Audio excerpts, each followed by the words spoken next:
Well, you know the challenge with William Ruto, the way I know him, is that he believes he's an expert.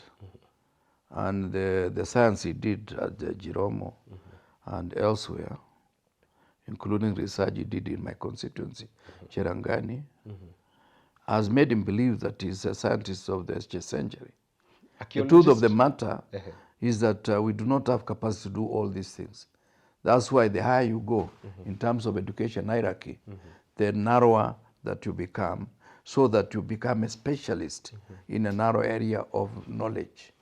But for him, he thinks the PhD he has encompasses the entire planet with knowledge that is exclusive to him. Raila is ODM and ODM is Raila. That's why I agree with Sifuna. As long as Raila still believes ODM is going to do 1, 2, 3, that's the position of the party and that's the position of the party leader. Just Secretary General is a mouthpiece of the party leader. Should Raila tomorrow say, I'm running, he will get more than 5 million votes. And that's what Ruto doesn't want to hear. He thinks Raila is going to surrender the space to him. The only way Raila can salvage his party is to run. That's the only way he can hold the party in Western, Coast, and in Nyanza. Well, I think this regime has realized it has lost central Kenya. And the best they can do is just cause mayhem and create a situation of goonism with the hope that that will pervade the atmosphere and take away the turnout that is expected. I know it's likely to do it elsewhere, including in some counties like Nandi. Felix Koskei, through his agents, and I'm saying this because I know, through his agents are calling people, former councillors, former primary school teachers and masters, and threatening them that dare you say anything against the government, we know what you are doing. That is a statement of fact from you? Yes, it's already happening? It's already happening in Nandi County. I come from Trans Nzoia. How about the allegations of members of parliament or even leaders out there already stockpiling arms just so to protect the vote of William Ruto? I don't know about the arms, but I'm telling you, because some of the former councillors, they have called me personally, that yes, we are with you, but we fear because we've been called to this meeting, and the other meeting, and we are being told, dare you say anything against the regime, we'll come for you personally. President Moi was more decent. He was cultured to some level? Yes, he was more decent. Perhaps an excited district officer or district commissioner would have done something, but within no time, you realize that they are reversing whatever they had done. Yeah, he was more decent. This is really against any imaginable government that can still claim legitimacy in town. Tired of the same old shopping experience? Step into a smarter way to shop with Whitsun Group, Kenya's go-to online store for quality you can trust. From gadgets and homeware to everyday essentials, we deliver convenience right to your door. Fast shopping, secure payments, and top-notch customer care, all in one place. Visit whitsungroup.com today. Whitsun Group, simple, reliable, delivered.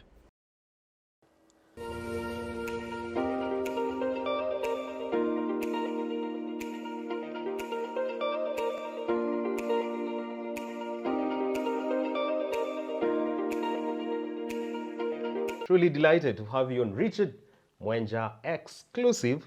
I'm slightly under the weather, but we're going to do justice to the program today. And as usual, every Tuesday, 7:30 p.m., I'm in the phenomenal company of former minister and one of the longest serving members of parliament representing Cherangani constituency, former minister Waziri Kipruto Arab Kira. Great to see you, Waziri. Well, it's also my pleasure. Yeah, I've overcome the weather that I was under the other day. Now it's my turn. Yes, I'm doing better than you. But that's not a sign of consolation.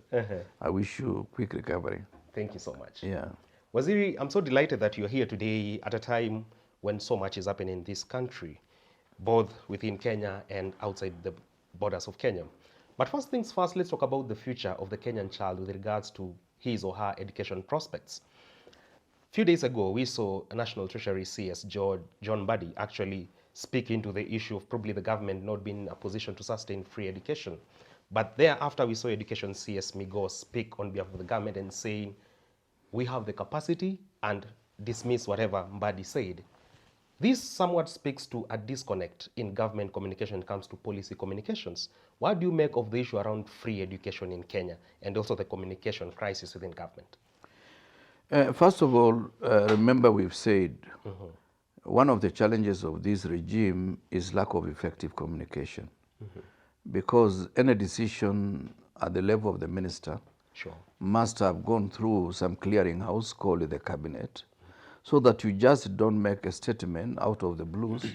You make a statement informed by the decision of the entire government, so that you benefit from knowledge of your friend. Mbadi should have benefited from the knowledge of Ministry of Education and the knowledge of even the president himself. But of course, he made that statement without effective consultation. The second issue is that this regime seems to have a problem with their priorities. On one hand, we are renovating State House. On the other hand, we want to build even a church worth about 1.2 billion. And yet at the same time, you are saying parents are going to pay for examination fees in future. We are saying capitation has come down, and we may not have enough money to deal with the schools. At the same time, even when the president was trying to answer the same issue in the church on Sunday, he spent a lot of time skirting around the issues of salaries of teachers. He never talked about capitation directly. This therefore means that this is a regime that got into power through promises that they were sure they were not going to fulfill. And that worries me, because any person who knows anything about human resource, because the biggest asset of a nation is the human resource capacity it has in terms of dealing with all issues, whether it's engineering, whether it's law, whether it is social sciences, whatever it is, the human resource capacity is the engine of the nation. And Kenya, we've been doing so well so far, until this unfortunate situation crept in. And I worry that the education of our children in future is going to be in a serious jeopardy unless another regime that is focused on dealing with things and putting everything right gets into town. Otherwise, this regime has totally failed, and they have failed because they did not have an intention to succeed. From the onset? From the onset. Many of the promises, and part of the problem that the current regime has, is that most of the promises they made, they don't seem even to have made an attempt to achieve them. And when they want to achieve them, they use the wrong method.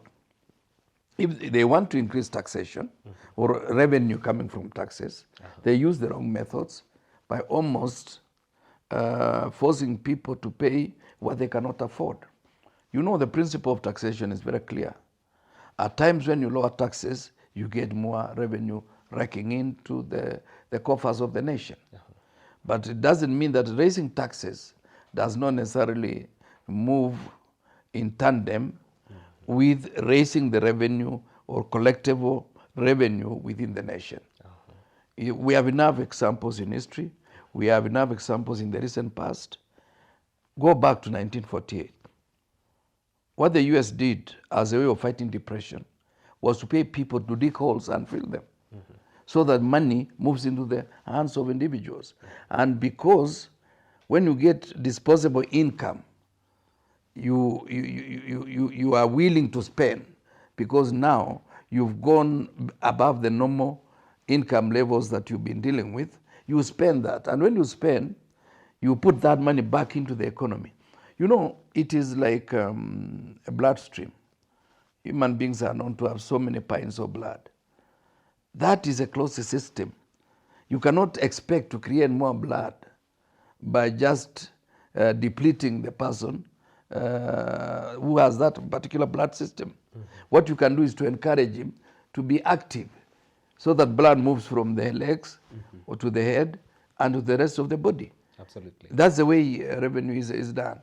In Britain, Margaret Thatcher lowered taxes in almost 90% of the enterprises. And she collected more money, and she was able to run that country as prime minister, perhaps for the longest time possible. Ease of doing business. Ease of doing business, allowing people to feel that we are paying these taxes because there is something in return, but not making them feel that you are paying taxes because you must be punished. The way William Ruto has been saying, that those who are pay slips, you must make sure that you build houses for those who cannot afford. No, the house that I can afford is my house. You don't have to tell me this is the house that I must live in. If I can afford to live in a Christ-like house, so be it. Some of us have lived in such houses almost half our life. It is not a must that you live in Mukuru kwa Jenga, affordable housing units. Yeah, no. You can live somewhere in Narok or in Kitale. You build your Christ-like house and it is clean. You have your toilet facilities and you are okay. You are good to go. And you can do the rest of the business. You see, I got into parliament when my mother was still living in a Christ-like house. What? And I'm not ashamed of saying that. Because that is the kind of house I could afford for her. So some of these things about houses, these are just small issues where people want to make business. But back to the issue of revenue. Kibaki, when he took over, the budget of Kenya was 240 billion Kenya shillings. Within 1 or 2 years, we had moved to 600 billion. And 96% of the money that we are using to implement projects came from our own revenue. Why? People trusted Kibaki. And when the Kibaki was given money by the people of Kenya through their taxes, he put them into good use. One of the programs was what we call economic stimulus, where in Cherangani, which constituency I represented, they gave us money to build Kapsara Health Center. And when you build Kapsara Health Center, the suppliers of sand are local people, labor, local people. Even cement you get from the local shopkeeper. There were local procurement plans? Yeah, and those plans allowed money to circulate within the population of Kapsara and the rest of Cherangani. That is what we should be doing. Not bringing motorbikes to us, bringing wheelbarrows to us, bringing posho meal. If we have 3 posho meals in a village, do you need an extra posho meal? Where will you get the extra maize? Because even the 3 posho meals, they open them at about 3 o'clock in the afternoon, because so that you can get some munga for the evening. Indeed, you're a villager. I resonate with that. Yeah. So if you bring another posho meal up on Spirit Kapkoi, what change will it do to the guy? The guy is not even used to being around the posho meal for the whole day. After 2 days, you will see the posho meal in a motorbike or a small, miserable pickup being taken to soil. Or being sold as scrap metal. Yeah. So those are some of the issues that we get worried about. Talking of which, you've always told me, Richard, charity begins at home. Yeah. And now you're taking concern with these alleged empowerment programs being spearheaded by DP Kithure Kindiki and President's AD Farouk Kibet. We've started with the issue on education, the state of education. An expose was done by mainstream media outlets, and they exposed the dilapidated education infrastructure in Tharaka Nithi County, where DP comes from. You would imagine that we should expect this charity to start from Tharaka Nithi. Does this now bring the skeletons to the fore that these are not empowerment programs? If they were, Kindiki could have started in Tharaka Nithi. Well, perhaps because it's a national program, you may say the president is spearheading it with good intentions. But as you've said, those intentions should have been actually done in Tharaka Nithi. I would expect the president, in his own wisdom today, to tell Ministry of Education to just set aside about even 400 million Kenya shillings to reform all those classrooms and structures that we saw on TV about Tharaka Nithi classrooms, where teachers literally were complaining. Pupils looked in miserable conditions, that when they are getting out of classroom, it's like they are being in a football field that is full of dust. That would assist to do some kind of facelift. But the second issue is, where are the members of parliament for those particular regions? Kindiki was senator, and therefore he did not have money to run the show. But using his influence today, he should also be able to redirect You know, every constituency gets about 195 million shillings per year on average. Some may get more, some may get less on average. Why don't they redirect? A classroom, if you use local material, an average classroom is about 500,000. This therefore means with 4 million, you do 8 classrooms. So what Ndindi Nyoro has done in Kiharu is not magic or rocket science. It's not rocket science because what he does is bulk procurement. If it's about tiles, he goes to the best of tiling companies. He's given the tiles. Some of the young people from Kiharu, they go to get trained on how to tile the floor. And so forth and so forth. So at the end of the day, he does a classroom perhaps with less than 500,000 that I've indicated. Because in a classroom going beyond 500,000, know that there is money that is being siphoned elsewhere. Of course, nowadays you hear a classroom of 2 million. Unless a classroom with what? Self-contained corners. If it's a normal classroom with the toilets at the end of the block, really, 500,000 should be enough, especially if there is local procurement and prudent management of resources. So Ndindi Nyoro has done very well, and I wish most of the MPs also were to benchmark from Kiharu in a way that we are able to use less and we get more for the people of Kenya. So donating kishagi, pikipikis, that is politics of tokenism, which is not sustainable. You should actually go donate cement bags of cement and sand and stones, so that some of the children having challenges with the, what do you call them? Jiggers can avoid that kind of situation. Yeah, because you know a jigger can keep you busy in class, scratching the place that is feeling itchy. True. And you will not learn. So some of the children who don't do well from such primary schools are not necessarily stupid. There are people who are distracted by other elements beyond their own internal capacity to discern issues. Let us circle back, Waziri, to the issue about communication crisis around the subject of free education in Kenya. And you've talked about there being disconnect in government communication. Let me take you to Masai Mara, events that happened a few days ago when the president was there. And you could see him pronounce himself on matters to do with tourism, talking about he's gonna showcase the origin of human fossils in Kenya. He's gonna do this or that for the tourism sector. In the presence of the tourism CS, Rebecca Miano, there in the vicinity. And you've always talked about this government being big about officers wanting to steal the thunder of their counterparts who are in charge of particular dockets. Yeah. Is this habit coming from the president himself, wanting to speak in every room and in every matter? Well, you know the challenge with William Ruto, the way I know him, is that he believes he's an expert. And the science he did at the Giromo and elsewhere, including research he did in my constituency, Cherangani, has made him believe that he's a scientist of the 20th century. The truth of the matter is that we do not have capacity to do all these things. That's why the higher you go in terms of education hierarchy, the narrower that you become, so that you become a specialist in a narrow area of knowledge. But for him, he thinks the PhD he has encompasses the entire planet with knowledge that is exclusive to him. From climate change to tourism. To tourism, to issues of vaccination. Remember, he was an expert in vaccination the other day, saying as a scientist, I know vaccination can do 1, 2, 3.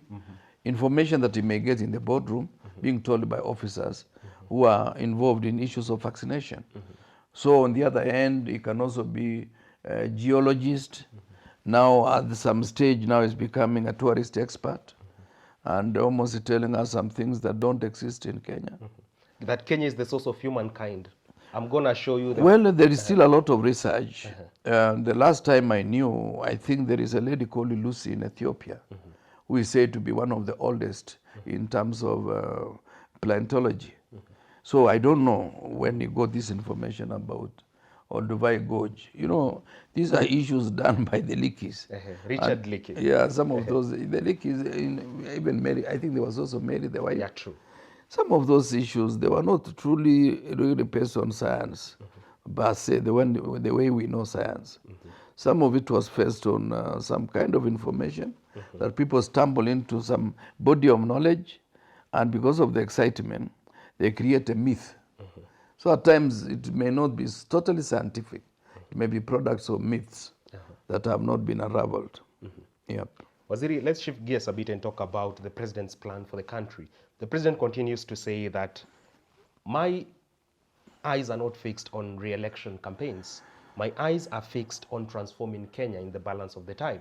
And he further argues that the modus operandi of the united opposition, where you belong, is misplaced. Their agenda is Ruto must go. It's not sustainable. It does not hold water in the first place. Do you think the president is shifting goalposts when it comes to indeed walking his talk about transforming Kenya? Well, all of a sudden he has been caught in a corner.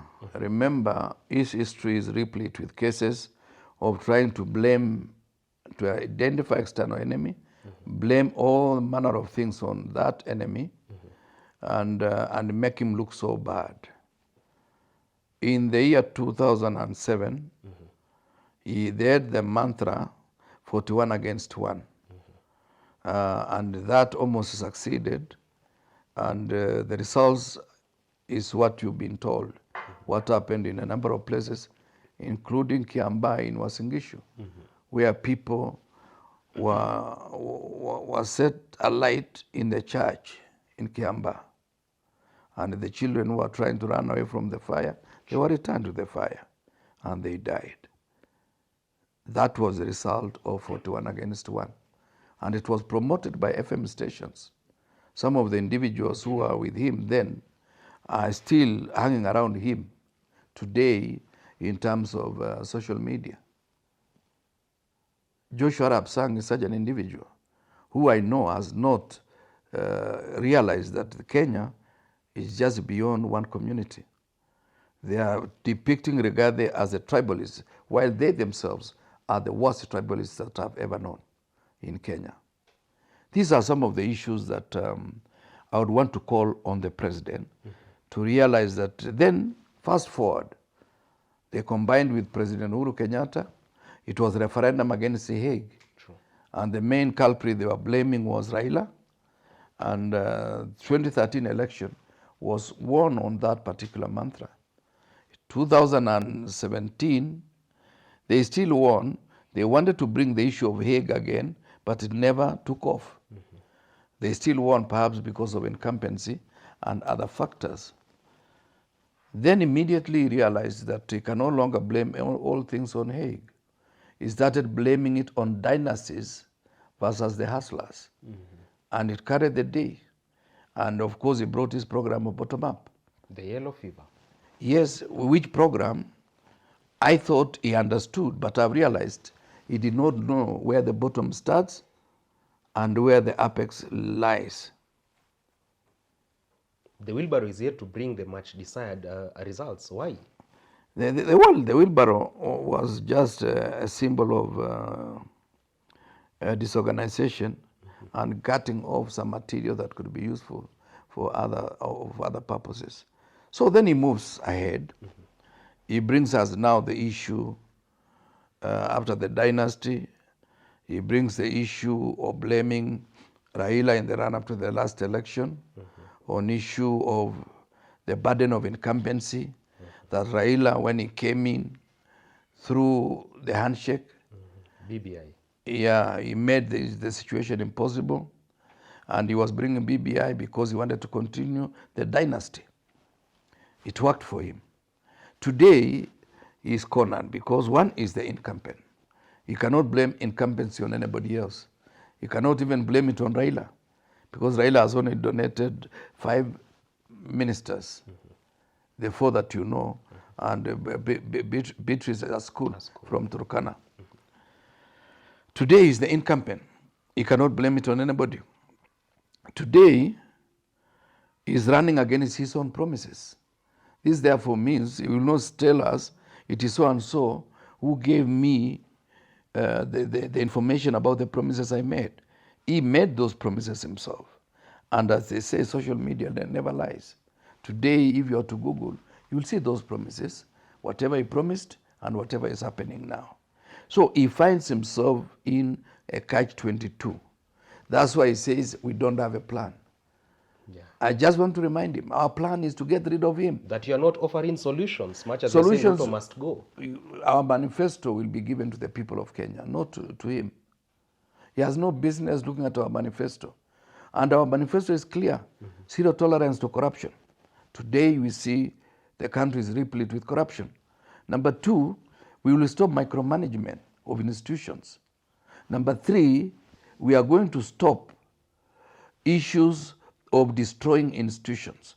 If it is a commission that has been identified by the Constitution, we will allow it to operate. If it is Police Service Commission, we will allow it to operate. If it is Public Service Commission, we will allow public servants to get the dignity they had in the past. So part of your plan is to allow there to be zero institutionalization of Institutionalization of entities that are meant to do governance. Simple. And if you allow them to be strong, you don't need even to be in town.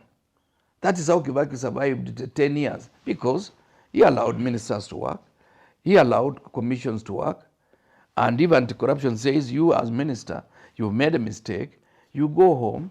If your case is proven wrong, you get back to your office. That's how Raila came back after being sent home for about 2 years or 1.5 years. I can't remember the period. Some of them did not come back because they were found to have been guilty as charged. These are some of the issues that the president ought to have learned from Kibaki. Yesterday I saw Mbandi saying, oh, even Kibaki was not able to perform this. Why talk about Kibaki? Let the soul of President Kibaki rest in peace. That you are hyping Kibaki too much, giving him too much premium that he doesn't But Kibaki deserve. is not coming to run for a re-election. Why are you worried about somebody who has already departed? We are not giving him premium. We are just saying Kibaki ran the country without borrowing to the extent of 96%. In fact, donors or the so-called partners, they were begging us to accept the money. Today we are begging Donors to be in town. yeah, to be in town. And they are already scolding us because you realize the other day, was it IMF or saying we are not going to do anything because you guys, we don't believe your story. This Bretton Woods institutions. Yeah, if they don't believe in their story, how can we believe him? Already we knew that the story was not right. Now he has proven, if he did not believe our story, he has been told by the people who have been giving him money.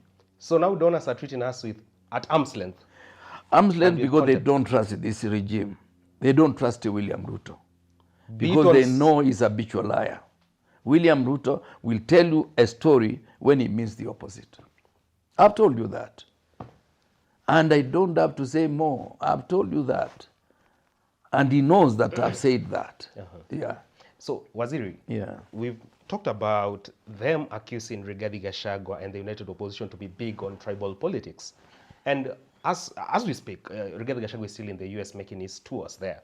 And we saw one Gen Z call him sort of to order and say, yes, we all want Ruto out, but there's need for you to shun the tribal card in your political rhetoric. And you would wonder, much as Rigathi Gachagua is somewhat the custodian of Mount Kenya, does he run the risk of maybe overshooting the runway with this weight that he carries on his shoulders? Well, each one of us has a style of passing certain messages. Perhaps the disconnect is that some of our young people they cannot sufficiently understand our local language. And perhaps the Honorable Gachagua might have ignored that aspect. Because even some of them don't understand Kiswahili, especially those who are born in the US. Or even perhaps they were prompted by elements within the system. Remember, we have 2 embassies in America. Sure. And we have, I think, consulate in one of the places. Los Angeles. Los Angeles. So anything could have happened that you just prompt a young person to say this and you promote that in the media. Anything can happen. You know, this is politics. And politics and William Ruto is very good at creating some deceptions. Yeah.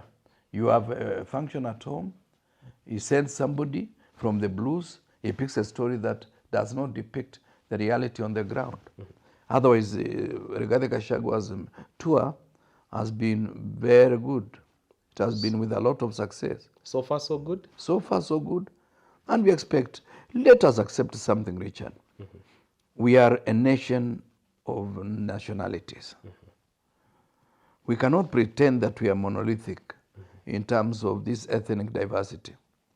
What we need to do is what Mboya did, that embrace positive tribalism. Look what we can get, what is it that we can get from certain communities. Because as I've told you before, in Africa, there are two ways where you form what we call a political outfit. It's either a coalition of tribes to form an entity because of the threat of the other coalition of tribes. That is what now Kenya Kwanza represents, and that's what our outfit represents.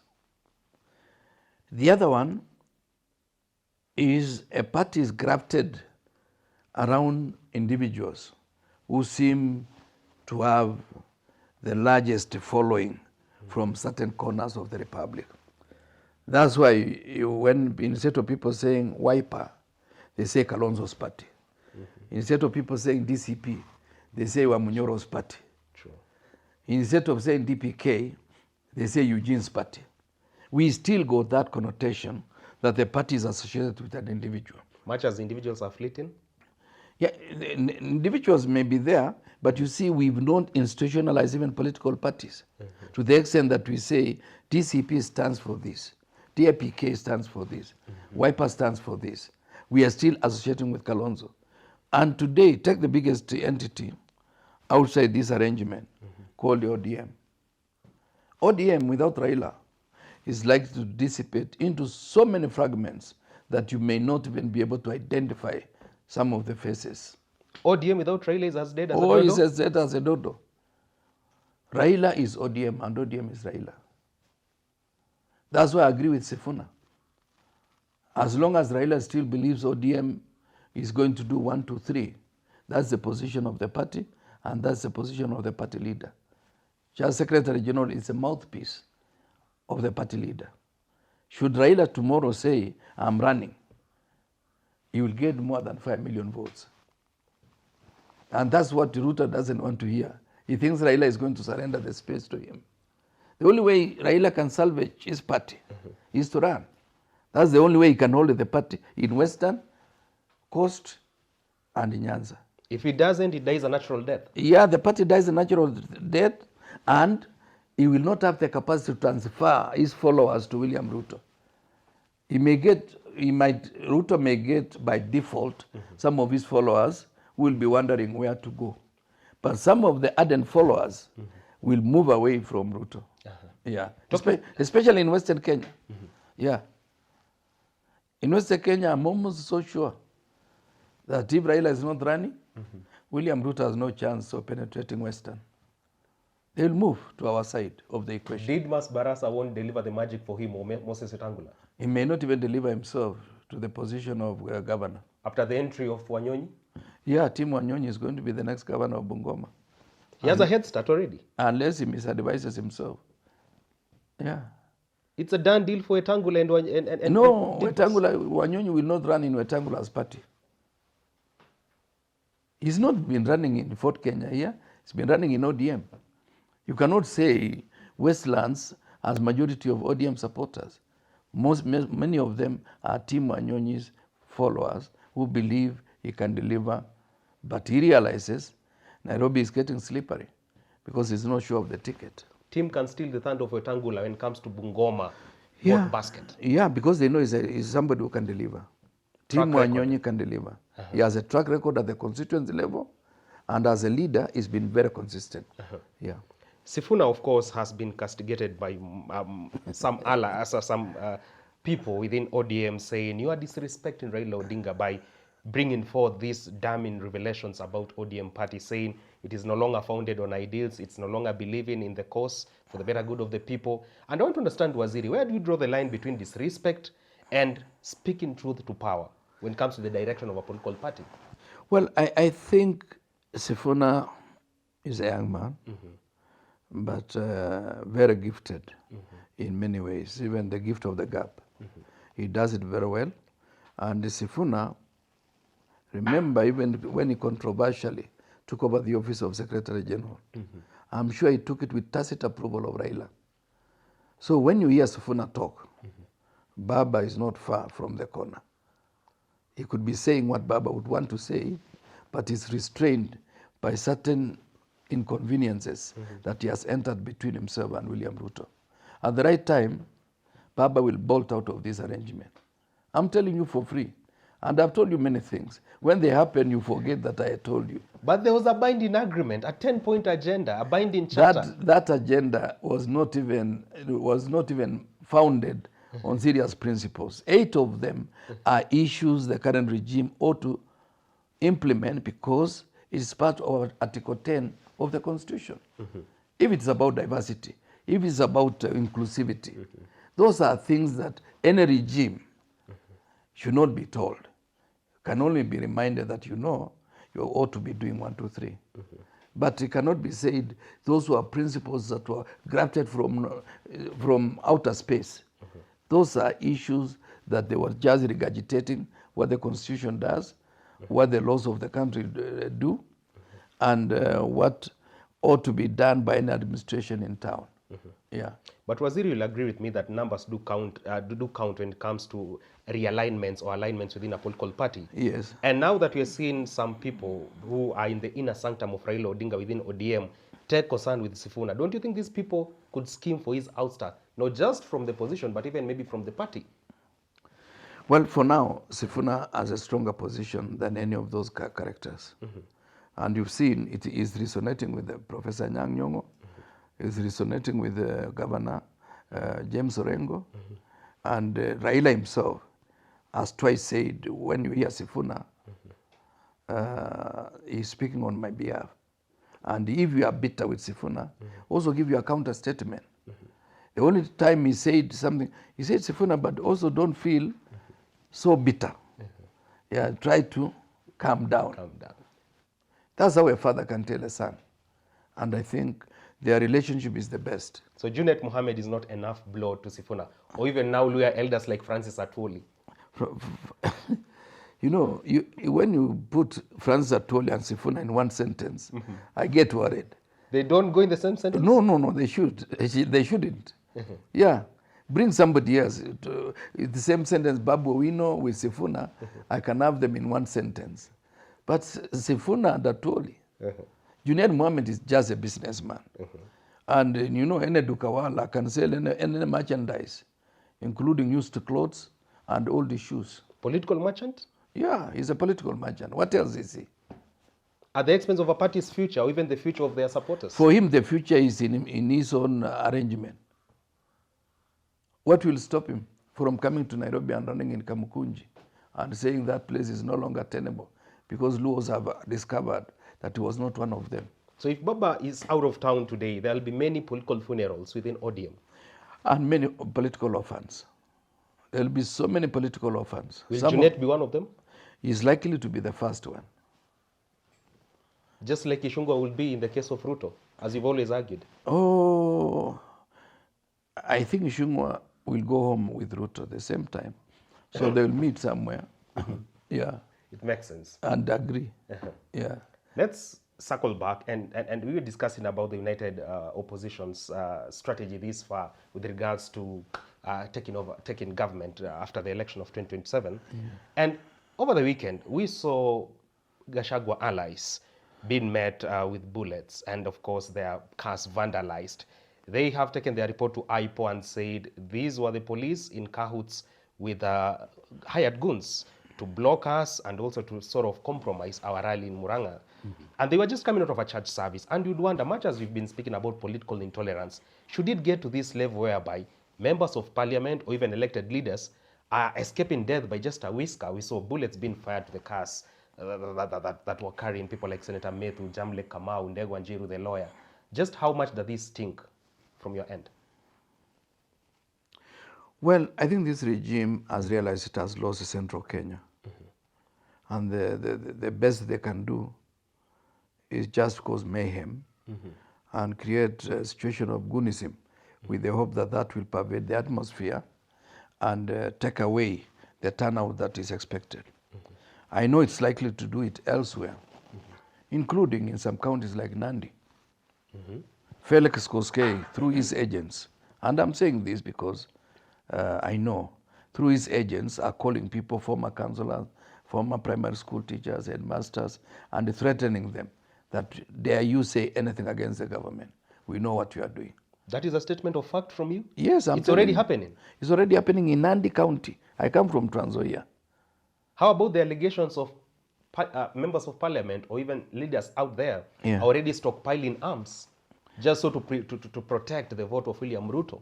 I don't know about the arms, but I'm telling you because some of the former councillors, they have called me personally that yes, we are with you, but we fear because we've been called to this meeting, and the other meeting, and we are being told, dare you say anything against the regime, we'll come for you personally. That's not democracy. This is what is happening in Nandi County, a county where I was born 68 years ago. That is what is happening. They are scaring people because they know they don't have the capacity to earn any votes. So that in Nandi County they will be rigging and hoping that they are going to top up with even figures that don't exist. Yeah. The United Opposition has recorded their statement with Independent Police Oversight Authority regarding the attack in Murang'a town on Sunday. Yeah. But you'd question something, Waziri. So far we've seen Gen Z lose their lives in the streets. We've seen a number of dissenting voices being attacked. But so far when it comes to IPOA itself, do you think it has just been nothing more of a toothless watchdog so far? You see, when William emasculated institutions, IPOA is one of the victims.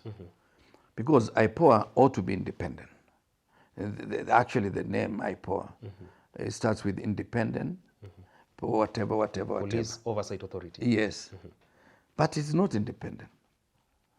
It is not independent. If constitutional offices are not independent, IPOA is one of those victims of lack of independence. So Isaac Hassan, the chairman, can be a good man, but might not have the goodwill to execute his duties. Yes, and may not be running he'll be running an institution that he has no capacity to control. You may realize that even when they have that meeting, the people who have a lot of say are the ones who say we've come from State House, and this is the position. Why did they have to do this? Why did they have to do this? Why did they go to church and drive to Nairobi without passing through the marketplace? You know, all that manner of story will come out. And I can assure you that they are likely to rubbish it and take that is not anything worth mentioning. Or that Gachagua stage managed the attack. Well, because Gachagua was out of the country, I don't know. Possibly they will say Methu or Nuthu. For political sympathy. Yeah. How can you shoot your own car? Yeah. You know, it will cost money. The whole car must be resprayed. And they had done a lot of things. Some of the doors might be lost. You remove them so that you have a better door. Anyway. Does it then explain why Gen Zs and even many out here who are taking concern with the government seem that we have not got the closure we needed around the DIG Eliud Lagat's case? You know, it's a challenge that we no longer trust the institutions of government. And when you don't trust the institutions of government, then you now give a window of hope for goonism. Because in future, perhaps when they go to the same venue, those members of parliament may try to carry a number of boys to be able to shield them from the onslaught of goons. Because you could see some of the window screens, it was a literal stone thrown at the window screen just to destroy the car.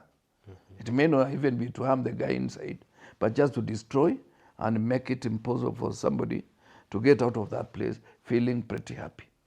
So, promotion of goonism starts with such events. That's why the goons in Haiti, that they are trying to manage, started small way, the way now we are precipitating goonism in town.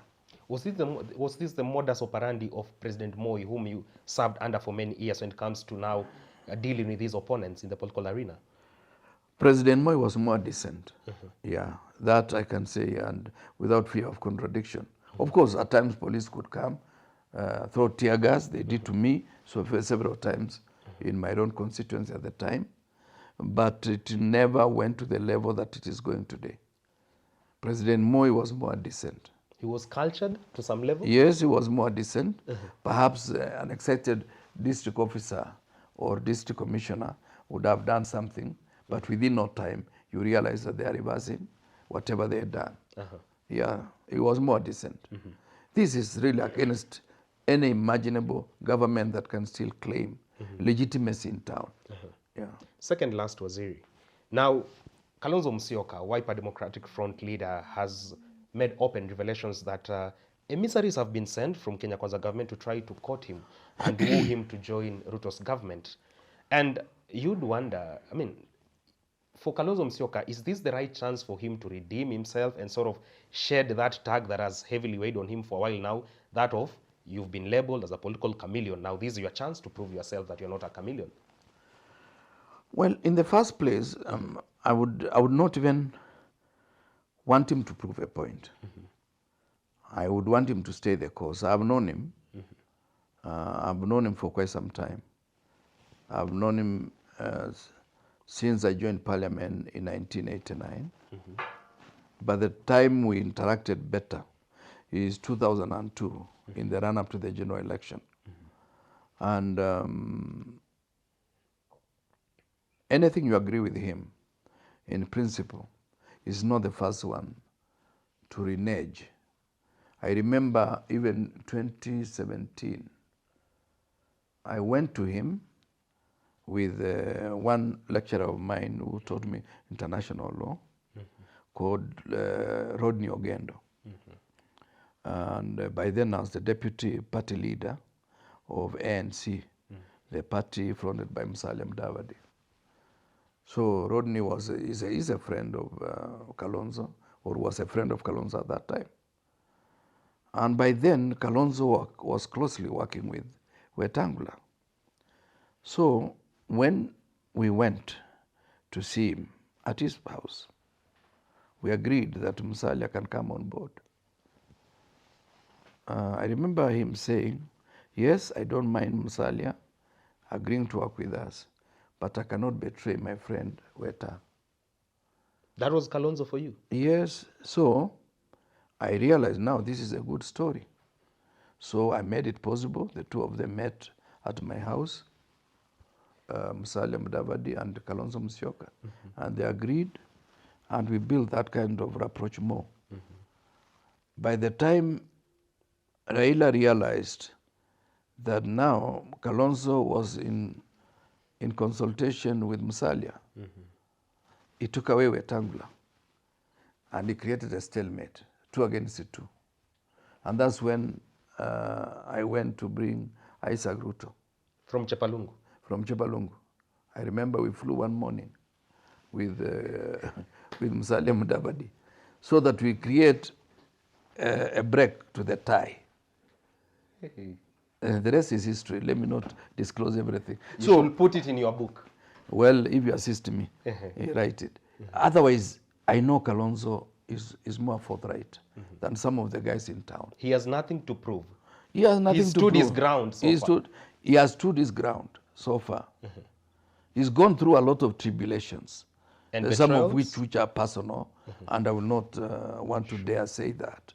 But many people have mistaken him. There are people who are very good in labeling others. William Ruto and Raila Odinga. That you are the real betrayers, not us. Yeah. But, and you know, even Ruto betrayed us as UDM. Jirongo, Ruto and I, we started UDM. Eventually, he betrayed us. Raila, even this Kibaki Tosha, he did it before we were ready. That afternoon, he had brought Nyachai, Charles Nyachai. No, Simon Nyachai at Serena. When we were still consulting, what is Nyachai, Kones, and others doing? He said, I brought them. I want them to join us so that we are strong opposition. Then we could not agree because I don't know what they discussed with Nyachai. So then he said, okay, what are we going to tell people? So they crossed on foot. I drove to Southlands where I used to stay. In the evening, I said, Kibakitosha. That was not the day to be said. So some of these individuals, they tell us a story that is actually a reflection of their own character. Kalonzo Musyoka is not watermelon.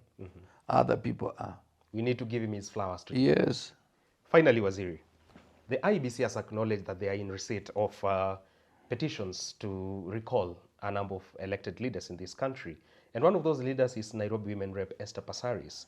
But I want to question something. Are we witnessing an increased level of civic consciousness and awakening within Kenyans? And do you also credit this to the Gen Z uprising? You know, Gen Z today, they are the bulk of the voters because many of them are people who were born 1997 up to 2000. In 1996 to 2010. Yeah, to 2010. Yeah. No, born, okay. Well, I think I have different parameters. It should be 97 to 13 years later. Yeah, whatever the figure anyway. And of course, in the next election, the oldest will be about 30 years. But we can actually agree Gen Z is a state of mind, not just the age. That one we agree on. Oh, yeah, that I'm also Gen Z, Ah, incidentally. yeah. Yes, because I happen to identify with most of their frustrations because I have children who are Gen Z, I have grandchildren who are Gen Z. So I empathize with them, and in the process, I'm part of them. Sure. I'm part of even the alphas. Glenn. Glenn is alpha. Yeah. Yeah, I'm part of that. When he gets frustrated and he says there is no school tomorrow, I understand. It actually means he doesn't want to go to school. But he now declares there is no school tomorrow. but then anyway, let's go back to the issue. What was the issue?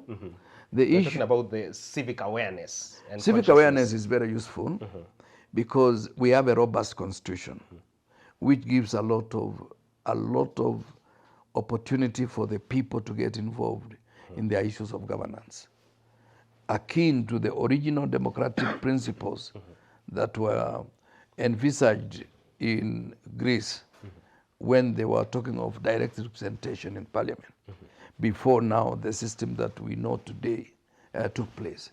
You know, it used to be, they used to debate for the whole year, rain or shine, until they agree on one point. Then later on, they congregated and said, let us have one person representing us in this particular collective constituency. We are just donating our power to him. Yeah, to him. He's actually a delegate. Delegate, yes, basically initially a delegate, then later on he was turned into a representative. So that he's representing those who are behind in terms of oversight, making of the laws on behalf of those people. But 2010 Constitution gave us something that we did not have in the 1963 Constitution, that even if you have power to represent people, some things are beyond you. You must bring back to the public. That's why we say public participation is an integral component of our 2010 Constitution and a component of democracy. And when people are participating, they must first be informed so that you participate with proper information. And you must also, when you make that decision must be respected. That is when now we talk of public participation. So Gen Z is just bringing to the fore, and other Kenyans, that particular issue, that if you are not doing the right thing and we are the one who sent you there, we can also recall you. They're exercising their sovereign power. Sovereign power, which they can exercise through their representative, and when they fail, they exercise directly by recalling the person and presenting somebody else to parliament. But I hope they will do it within the period that is allowed by the Constitution. It should not be, I think, 2 years into the election. Yeah, so they should be careful. They do it this year. The faster, the better. And I have nothing against Esther Passaris. She's a good person, but she's been like a wind vane. One time, he understands the commissioner of police and the DIG, as if they were together. And Now some argue she's playing the role of Isaac Maura and Hussein Mohammed, communicating government agenda when Yeah. we have people to do that. And I wish he had enough information. You know, if you are communicating government agenda, But you today must. the president is in Ethiopia. You are reporting to the masses. Yeah. Yeah, she should have enough information and also understand the intrigues because you never understand the intrigues of Kenya Kwanza until you are one of them. You must be in their bedroom. Yeah, to understand the intrigues of Kenya Kwanza. Kenya Kwanza can never be relied on. Yeah. In the event that she is successfully recalled, what do you think is the message to Kenyan member of parliament? And you already see them getting into a place of fear, just baiting their breath that if Pasaris goes, then a precedence would have been said that any of us can follow. Well, it will actually make them be cautious. That's not just about election, that you are a member of parliament. It must be a sustained program of action demonstrating that you still owe it to the people and you respect the mandate they gave you.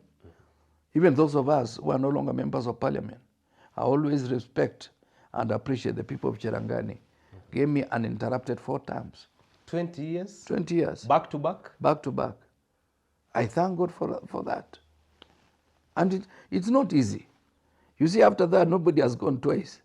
A child was born, joins University of Nairobi while you're still the MP. Yes. And voted for me or voted against me.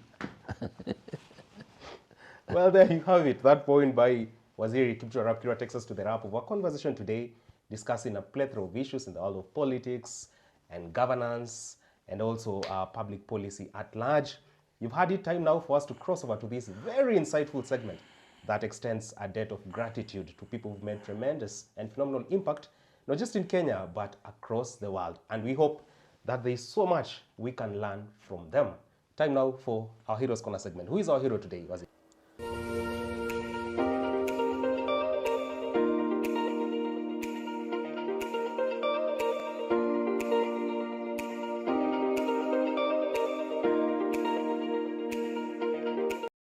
Tired of the same old shopping experience? Step into a smarter way to shop with Whitsun Group, Kenya's go-to online store for quality you can trust. From gadgets and homeware to everyday essentials, we deliver convenience right to your door. Fast shopping, secure payments, and top-notch customer care, all in one place.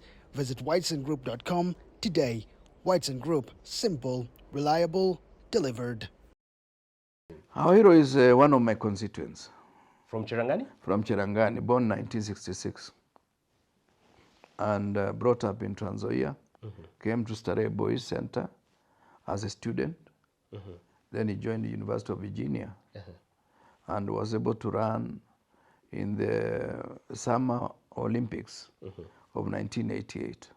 And he won and became a star for quite some time, about 10 years or so.